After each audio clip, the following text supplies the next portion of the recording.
Did last night prove Kirk Cousins is overpaid and a lemon?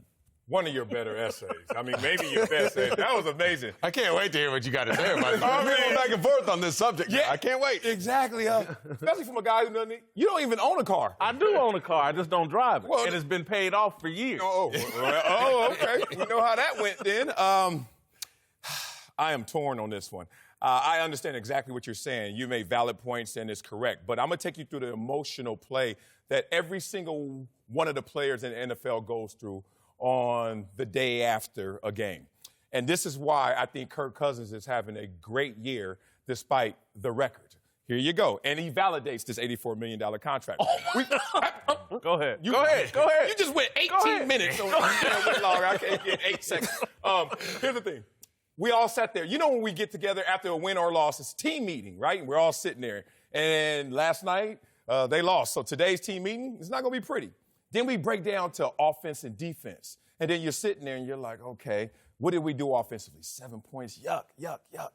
And then you get into individual meetings. And in individual meetings, this is when Kirk Cousins shines the most because Kirk Cousins is doing his part to actually help this team win ball games. Don't use last night in the isolated vacuum and just say that's the $84 million contract. Kirk Cousins this year is having a career year. Highest completion percentage he's had ever, best touchdown to interception ratio, and is putting up numbers. However, it hasn't translated fully to team success. But in order to have team success, for us to be great, it starts with the individuals. Kirk Cousins is not a liability to this franchise. You can win football games with Kirk Cousins. You can go far with Kirk Cousins. And by the numbers this year, he's supporting why they gave him $84 million in validation. We'll see if that continues, and we'll see if others around him pick up the pieces. Absolutely not. Oh, really? No. No, I don't buy that at all. Why not? Because when you look at it, when you look at Kirk Cousins and what he has around him this year, he's been afforded more skill set guys around him this year than what he's ever really had in totality. And what I mean by that, I'm talking about receivers, running backs, tight ends, as well as a defense who's going to get you the ball back or stop the opposing offense to where you have an opportunity to continue to put your foot down on them, and they have not been able to do it in crucial games. It's 0-5 against teams with winning football records. Well, who's going to be in the playoffs? Teams with losing football records or winning football records? Winning. I need a quarterback that's going to make sure that we can beat those teams. Has he proven that he can do that? No, he hasn't. Washington. As much as I like Kirk Cousins and what he's able to do when it comes to statistics, when you look at last night's game, his statistics started to climb up when they had to throw the ball, when the game was over, and then those stats start to pad a little bit more. That's been Kirk Cousins over the course of this year. I have to fall back because I was wrong about my approach and what I thought the Redskins did. As far as franchise tagging him 2 years in a row, they were right, and I didn't listen. Can I push back just a little before you go? Sure. You just used 2 years of body of work and then try to discard that because of one game. When you said that he's dressed up better than ever, he has the 30th ranked rushing attack. Despite the names in that run game and Dalvin Cook, and it looks pretty, it is not effective. Kirk Cousins is out of balance in terms of the pass-to-rush ratio. They're calling too many pass plays, and he's still doing a good job with that, but he has no support. That running game is one of the worst in the league. It's right by Arizona's running game, and that's why you're couldn't beat good teams in Washington, and he can't beat good teams in Minnesota. Was he supposed There's to a in pattern Washington? here. Was he supposed to? He's supposed to right now. At some point. Well, they're giving him that much money. You would think he'd be able to pull it out. But I think this is, just like you said, this is Kirk Cousins. Are you really surprised? I'm always big on just like the stock market. You don't judge it by one season. You do it by over like 5 years. That's how you invest. At least that's what my financial advisor tells me. But looking at Kirk Cousins, is he worth the $84 million? I kind of look at it this way. Do you have a choice? If you're an organization, if you're a franchise. Now look, you have to keep your fan base happy. Okay, you have to keep your upper management happy. You have to keep the players happy. Okay, the guys on your team are like, hey, what moves are we making to go get the Super Bowl? And so that forces teams' hand. Look at what Denver did. They got to pay a guy that they paid him a lot of money. Case Keenum. They paid him a lot of money. The Jags had to. Yep. Why would you sign Blake Bortles back? You would know who he is. Well, we hit a little lightning last year. There's so few good players at that position. We can all agree on that. Yeah, Maybe the there's league. 4 or 5 guys Right. out of the whole league. I'm with you. So how do you do that as an organization, especially when the market commands that much money, which I agree with you, and that essay was great. These quarterbacks and these organizations, you need to be able to talk your quarterback into taking less money if you want to be competitive. Or it can be like Aaron Rodgers, give him that money, cross your fingers, nobody gets hurt. Because as soon as the starter goes down, the backups are rookies and guys that can't go out there and compete. And that's where Tom Brady is genius. That's why I say he is the greatest of all time. Not because of what he does on the field, it's because of what he did off the field with his contracts. He takes less money. Listen, Tony, I think you're right, but I also and I love quarterbacks, and they are important. It's the most important position in sports, but it's overvalued and overpaid right now.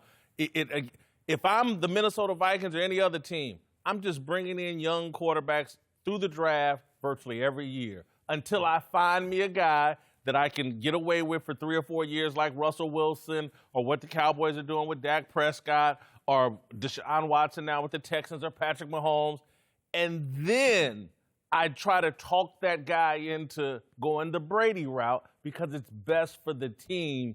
Quarterbacks Matt Ryan's getting paid a fortune right now, and he is not a part of a winning scenario. Look, I agree with that. And I think it was ironic watching the game, and you see the Seattle Seahawks, who really are the poster child for exactly what you're talking about. Drafting a Russell Wilson in the 3rd round and having him on that rookie deal, which allowed them to build a Legion of Boom and to nearly win 2 Super Bowls and be dynastic. Like, literally all that happens because you had a quarterback who was being underpaid, and that just allowed you to build assets around you. And look at last year. It even materialized in the playoffs. The NFL's Final Four, look at the quarterbacks. It was Case Keenum, Nick Foles, Tom Brady, and Blake Bortles. Yep. How in the hell does that come to reality if it's all about the quarterback position? So to your narrative of try to find the cheapest version but still make them good to great, that's the new NFL way. Seattle started that a few years ago. Yeah, so, but if you're a player, I want to ask you this.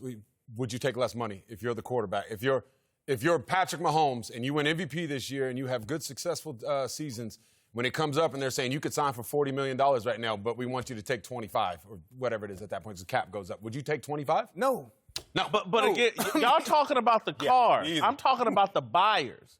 If I'm an owner, would I give it? Would you offer and if it? I look at all these stats and look what's going on in the league, I quit giving it. Yes, and I agree with that because when you look at what Blake Bortles and the Jacksonville Jaguars were able to do, and you look at even the Minnesota Vikings, they had it. The template to what the Denver Broncos did is so hard to do. They struck lightning in a bottle. They got Peyton Manning, a guy who they knew, smart. He's not going to do anything that's going to harm us. He can elevate us. We knew that. It was guaranteed.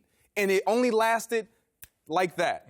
Everybody else is trying to do that and recreate that template, and it doesn't work. When last year, you were further along with just an average guy at quarterback. So why not stay that course? Your defense is good enough. They're young. You're still going to be a great team in that division. Look at the Bears. Yeah. Like, come on. You don't need to dump this. You're paying the position instead of the player and the quality of that player and what he provides. I agree. The other thing, once you give them that much money, to me, you start calling plays to justify that.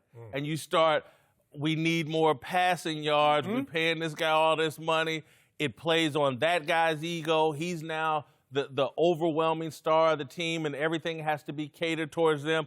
This is where I got to give Belichick and Brady, as Tony says, virtually every day. You got to give them credit. They have some self-awareness, and Tom has executed a long-term plan that, again, this dude will be making so much more money post-career than Aaron Rodgers, who's even, or the availability to make more money. Who knows if he's greedy enough to go get it. But his brand is so strong from that winning and the way he's going to go out as the GOAT. There's a longer play to be made here for the quarterback. But again, I'm not even talking about the quarterbacks because they're the cars. I'm talking about if I'm ownership.